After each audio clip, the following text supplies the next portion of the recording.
Hello everybody and welcome back to a brand new episode of F1 24 Career Mode here on the channel. I hope you're all having a great day today. It's the final sprint weekend of the season here from Qatar, the penultimate round of our rookie season in Formula 1, fresh off of another Charles Leclerc win, his 9th win of his Formula 1 career in the last episode in Las Vegas, while we saw Max Verstappen pick up his 4th World Championship in his Formula 1 career and 4 consecutive championships as well on top of that as we come through into this Qatar weekend. Now, like I said, final sprint weekend, meaning we will have one more series of short qualifying sessions, but Formula 1 announced this weekend after the issues in Las Vegas that we saw with the dirty air that we're actually going to be trying 2 different packages on the cars this weekend here in Qatar. So in the sprint race, we will see one package and see how it affects the racing and the closeness, and can the cars get spread out, can they pass, etc. And in the Grand Prix, we will see a different package that is likely going to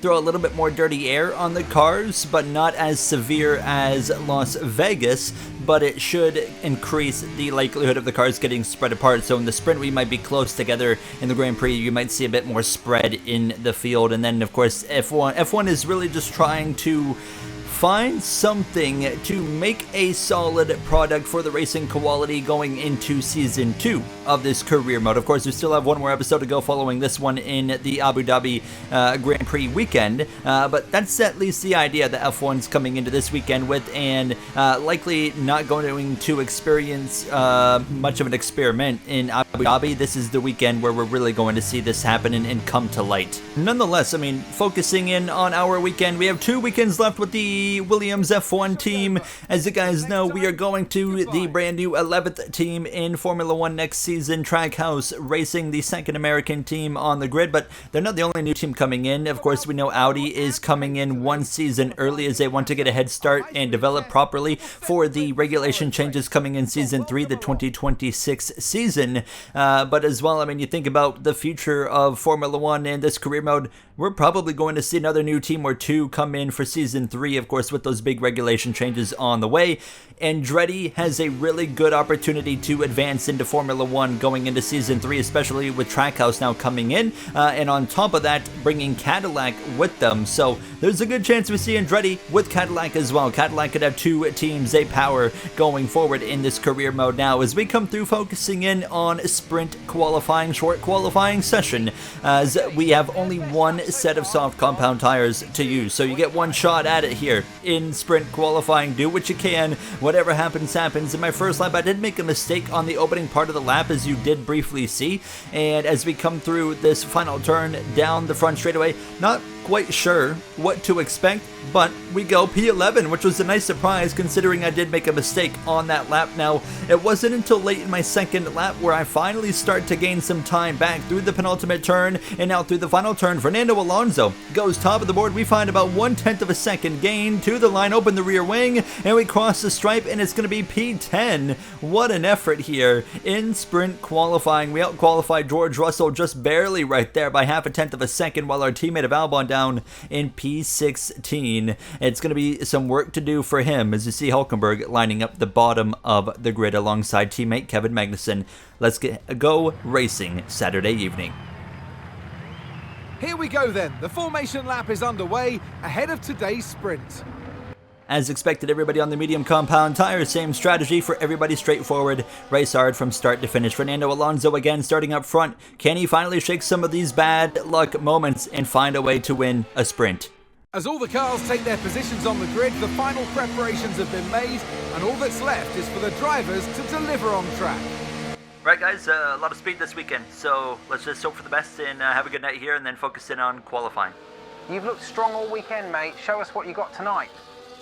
So we're using the first aerodynamic package test of the weekend overnight before qualifying.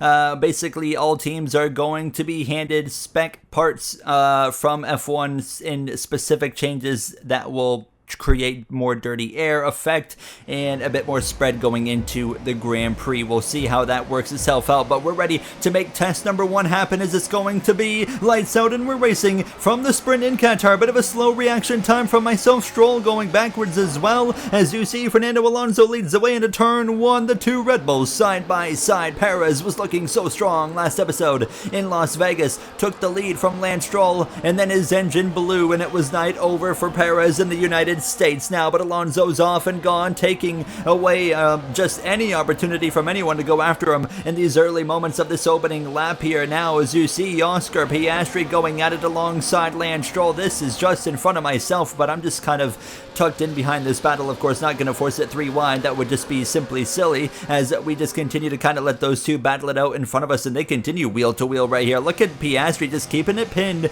on the Canadians' side pod here. Now still side by side as they try to get that sorted out, and Piastri eventually gets the job done, so he goes through and takes the position now as we settle in just behind. So of course, qualifying P10 down now to P11, as you guys of course saw. A bit of a slow start from myself, but you can see immediately we can follow right up against the car in front of us without any issue, which is something we did not see in Las Vegas. Of course, following behind another car, especially in turn 2, was the specific challenge as we come through to the end of lap 1, starting lap 2, and Stroll's going back up the inside now of the Australian of Oscar Piastri. We're going to see the typical Codemasters in EA thing here, the ghosting on the end of lap 1, but nonetheless, Stroll gets the job done, and now we just kind of settle in now as we've already got yellow flags, and it's Alonso. Alonso's engine is gone.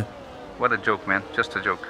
Alonso's radio there just simply calling it a joke. It's day over, and Carlos Sainz in command of the sprint over Verstappen, and Charles Leclerc in third, Perez, Norris to follow in fourth and fifth. That's a position for us, putting us into P10. Of course, that's not a point position yet in the sprint. You got to get up into 8th place or higher, as we need 2 more spots to do so. Now Piastri, Stroll just in front of us. Stroll actually set the fastest lap of the Grand Prix at the end of that second lap, but it's still Carlos Sainz in control in these early moments. But you can see immediately here Max Verstappen starting now lap 4, going for an overtake with DRS assistance up the inside. Leclerc is going to join the battle as well, but he's not going to be able to show his nose, and now you see Verstappen just kind of shuts the door. But what we're not seeing here is, although it's easier to follow a car in front of you, we're not seeing the field really spread out. It's kind of being split into 2 halves right now, and those 2 halves are tied directly together.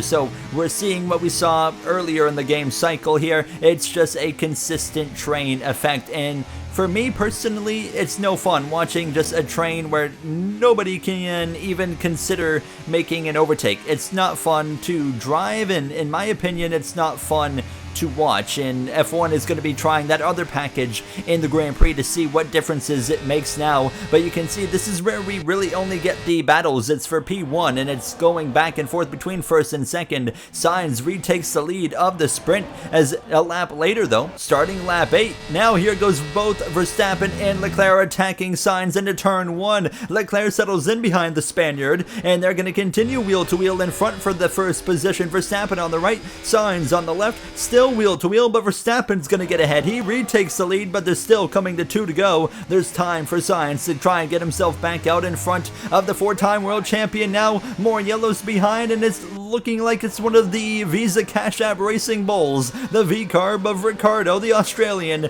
done for the night here with just a few laps to go with a mechanical issue of his own. For me, we've done nothing all race long. We haven't had enough speed in this Williams to run down the cars in front, and we have had enough speed to not get ran down from the cars behind. Carlos Sainz, a commanding move back to the lead of the sprint and into P1. Verstappen and Leclerc second and third. As for myself, again, like I said, just not enough speed to really do anything. This is about as close as I can get to the cars in front.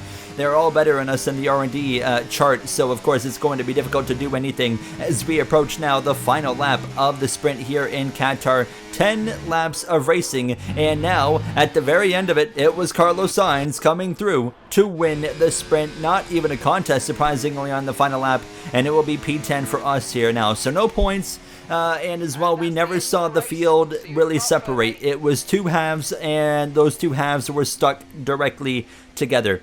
And that was what F1 was expecting to see in the sprint, and that's also what they don't want to see. So going into the Grand Prix, there will be a new test of a package, and we'll see what difference that makes here now. But Sainz, Verstappen, Leclerc, your podium here in the sprint, and at the bottom of the grid, of course, the two DNFs of Ricciardo and Alonso, which means they're going to be taking grid penalties into the Grand Prix, so they'll be starting out from the back no matter what here now as we roll through into qualifying on this Saturday night. And we now know we've got some good pace this weekend overall. I mean, P10 in the sprint is nothing to hang our head low about. That was a solid effort, and in sprint qualifying we looked pretty good. Practice we looked pretty good. We just seem to be gelling with whatever the car setup is. It's working. It's simply working with this circuit, and honestly I can say this is probably the best I have felt behind the wheel connected with a circuit all season long. It's just, it was gelling. We were gelling with the track. We were gelling with the car. Everything was just working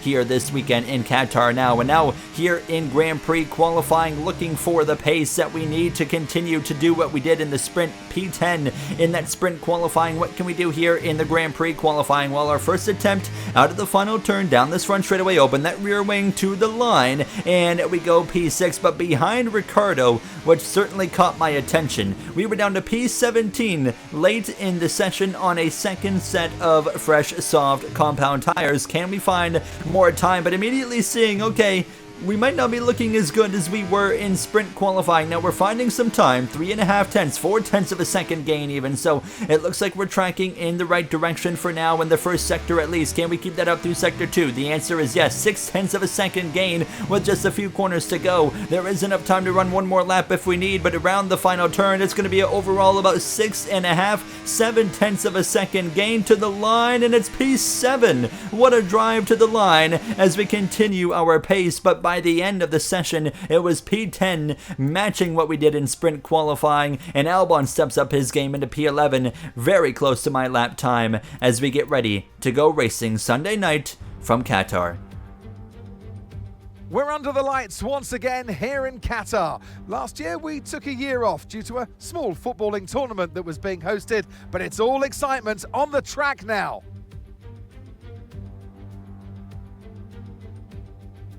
So we're back here in Lateral, and this is the track map. 3.34 miles, 16 turns, and just one DRS zone out of turn 16. It's already a fast and flowing track after all.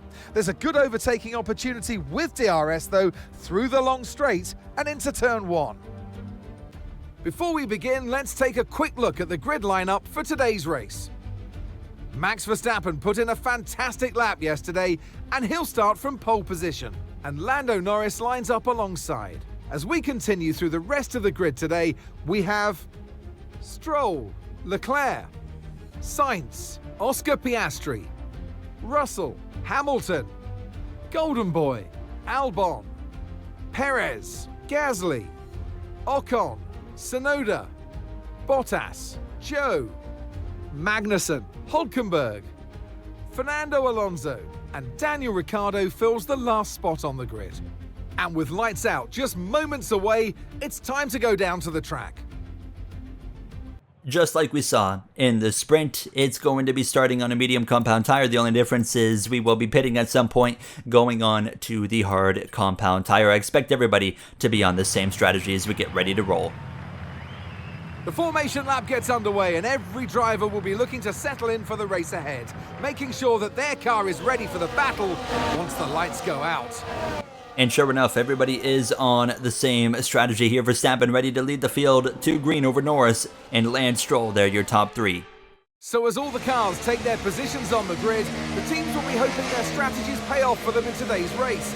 But the question I'm asking is which teams have got it right, and which ones have got it horribly wrong?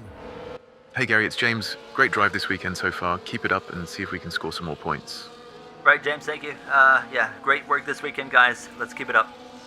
You hear James Vowles, our team principal there at Williams, just getting on the radio really quick. Last word of encouragement. Coming off of a great Las Vegas Grand Prix, we didn't have any confidence after qualifying, but we certainly found the pace in the Grand Prix and survived all the chaos. Now, it's likely going to be a bit harder to follow as we try the second AERO package of the weekend from Formula 1. Here we go. We're racing lights out here from the Qatar Grand Prix. A bit of a slow start from Russell. Hamilton splits the middle between him and Oscar Piastri. Hamilton's final couple of races with the Mercedes F1 team underway as we roll through turn 1. We're 3 wide briefly on the outside, and we're wide out of turn 1. Albon's gonna slip through up the inside now. He clears us into the left-hander, and on the exit, close quarters right there with Alex Albon, but he maintains P9, P10 for myself. Perez down here in P11, but Max Verstappen in control early on. The two Sauber kit cars going at it. Zhou Guanyu, Valtteri Bottas as well. As you can see, Fernando Alonso making some headway right off the bat, going into the slow speed hairpin, just trying to gain a few spots, primarily over both of the Haas cars, but you can already see that there is a gap forming between cars here, which we did not see at all in the sprint. The difference is, although we get these gaps forming, it's harder to follow the car in front of you. We see that with the dirty air, so there's a trade-off that comes with making the racing what I consider good. But now there is apparently supposed to be a patch coming out on Monday, which is going to be the same day this video is going out, that is supposed to reduce the AI trains even further. So if the patch does its job correctly, I'll be quite happy to see that going into the future of this series, into season number 2. Abu Dhabi will be our first kind of test and episode recorded on that new patch, so we'll wait and see what happens there. But nonetheless, focusing in on Alex Albon right now, he's maintaining DRS currently to George Russell, but he is fading back, and you can see that visually that gap is getting larger between Albon and Russell. Perez struggling to follow me. It seems like it's hard to follow through those triple right-handed corners for just about everybody here. Lap 3 though, DRS of course been enabled now for a couple of laps now, as we are just trying to put some pressure on the back of the Thai driver of Albon. Verstappen opening up a gap to Lance Stroll currently here now as we come towards the tail end of lap 3, and we're just reeling in Albon a little bit further now as we come through these final couple of corners. And look at that gap, it's getting closer as we see a pass here potentially. Oscar Piastri starting lap 4 up the inside of the Spaniard of Carlos Sainz. He's going to move into P5. A good night so far for Piastri. He's slow and it's over. Piastri, just as we're talking about him having a good night, it's night over for the Australian. A free position for us, that puts us P8, P9 respectively for this Williams F1 team, but Piastri, his night is over. It's been such an up and down season for the Australian, but it does seem like he will at least get one more season of a shot with McLaren going into next season now, as we have a shot to pass Albon starting lap 5 to the outside, wheel to wheel and a side pod. He shuts the door. Albon says no way, and we slide on the exit of turn 1, making a nice little save, catching the car. But now we know we can at least put Albon under pressure. It's crucial to stick with them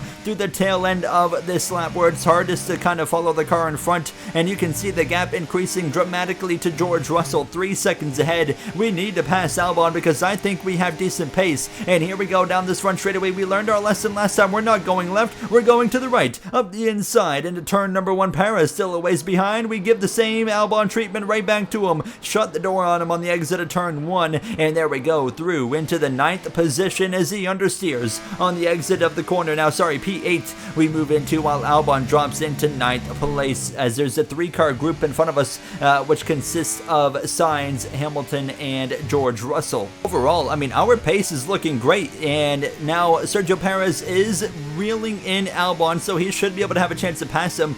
But my gap right now to George Russell is not really going up, it's going down. It's gone from 2.8, 2.7 now to 2.6, flirting with 2.5 seconds in battle for the lead. Lance Stroll second in Las Vegas now, looking for a move up the inside of Max Verstappen. I don't think anybody expected Stroll going head to head with the Dutchman and the 4-time world champ, but Verstappen stays ahead. And while that was all happening, Perez lunging one up the inside of our teammate of Alex Albon, and he should be able to get the position here. No, he will not. Albon stays ahead for at least one more lap as we continue to maintain the gap to George Russell. A bit of a slip there that will cost us about a tenth or two of a second right there, but we still are showing a pretty competitive pace here. Now starting lap 9, Perez up the inside again of Alex Albon, this time a lot more even alongside his front axle, and a good exit at a turn 1. Nearly muscles Albon off the track, and they continue wheel to wheel. Albon's not making it easy, maybe playing a bit of a team player role, knowing Perez is going to be daylights faster than myself. He doesn't want to let him go easy, and he's still hanging on his left rear, but I think Perez will get him right here. Maybe, yes, he does. Perez through into P9. Albon drops to P10. Can he at least maintain a top 10? I think it's certainly possible here tonight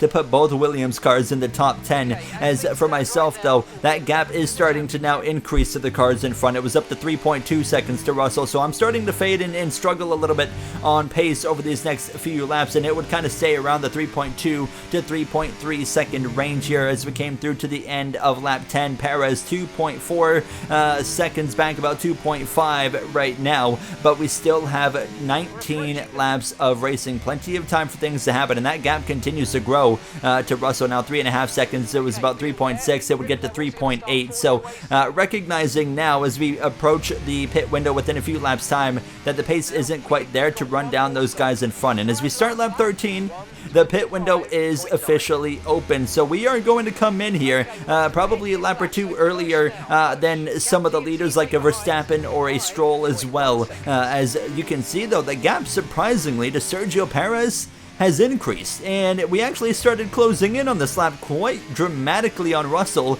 and cut it down to 3.4 while we continue to drive away from Perez, now over 3.4 seconds to him just about, which is interesting, but nonetheless, we come into the pits. Hamilton's going to be the first Mercedes driver in. We were quite cautious there into the pit lane, so we might give up some time. Perez rolls on by, and so does our teammate of Alex Albon, but we'll come in, get this medium compound tire off, throw on the hards here, just hope for a smooth pit stop, and that's exactly what we get. A very solid pit stop, get us back out on the track just shy of 3 seconds, 2.4 to be exact. So far, so good. I mean, we're having a great weekend, and we're having a solid race, and we're showcasing some pace that we haven't really been able to show. I felt like Las Vegas, we didn't necessarily have pace. We just had survivability instinct there to keep ourselves out of trouble, put ourselves in the right place at the right time. As now starting lap 15, Verstappen brings himself and Leclerc into the pits here as well. Lando Norris, as Verstappen's already out, Stroll will maintain second place, trying to put the pressure on him now as we pass Albon and a few others here, and you're going to see George Russell. He is going to be about 3.0, maybe less, 2.8 seconds in front of us, so of course we have undercut him here, which is going to help us, but the question is now, will he drive away, or do we have something that will allow us to close in? Perez finally pitting on lap 16, so we breeze by him, but you can see the gap has increased to 3.1, 3.2 second area here, so right off the bat you can tell Russell's got the pace he needs. 5 seconds now to Lewis Hamilton as we would continue on. Verstappen setting the fastest lap, starting lap number 17 here, a little over 10 laps to go, and now that gap to Russell's not really changing a whole lot, keeping it around 3.2 seconds,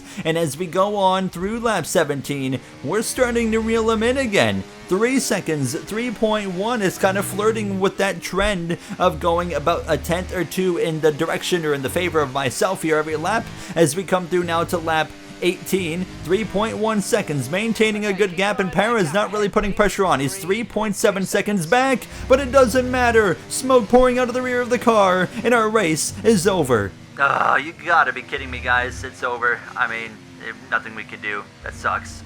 Sorry, mate. Pull over to an exit on the right when you can, please. That is our third mechanical failure of the season, maybe the one that hurts the most because we were putting up such a good effort. Our fourth DNF in total, because do keep in mind that one in Spa when we completely wrecked ourselves out of that racer's mark greets us there in the garage, but such a frustrating ending to what was looking like such a promising Grand Prix. On top of that, Max Verstappen's 68th career win here in Formula 1. So he can get to 69, nice. If he goes to Abu Dhabi and finds a way to win there, as Lance Stroll will greet him on the podium, Lando Norris as well on the podium. Norris still seeking that first win of his career here in Formula 1 in this storyline of the career mode. Same for just McLaren trying to get the first win of the season. They're running out of time, of course, with one race remaining, but I think they're setting themselves up pretty nicely here for season 2. But with the regulation change coming for the aerodynamics, who knows what's going to happen? Something can always change there, but we'll of course have to wait and see what goes on as you hear Verstappen on the podium. Yeah, just a great night for the team, of course. Looking forward to getting into the final round and fighting for another win. Not much to say, of course, from Verstappen. I mean, from what I was seeing there, I definitely liked that second aero package that F1 had the teams trying again in the Grand Prix. It didn't seem too over the top, but it maybe still needs a little bit of tweaking. But we'll have to wait and see what happens there. Albon scores 2 points. He ends up P9. Alonso recovers the P10 with the grid penalty. But Lance Stroll now, I mean, out of nowhere, has emerged into a threat. 2 back-to-back podium finishes as Aston Martin continues to impress as well at the tail end of the season. 1 round remains. We aren't really in a threat to gain or lose any spots in either the Drivers' or Constructors' Championship standings. I'll see you guys in the season finale, our final race with Williams and our rookie season. Thank you for watching. Have a great day.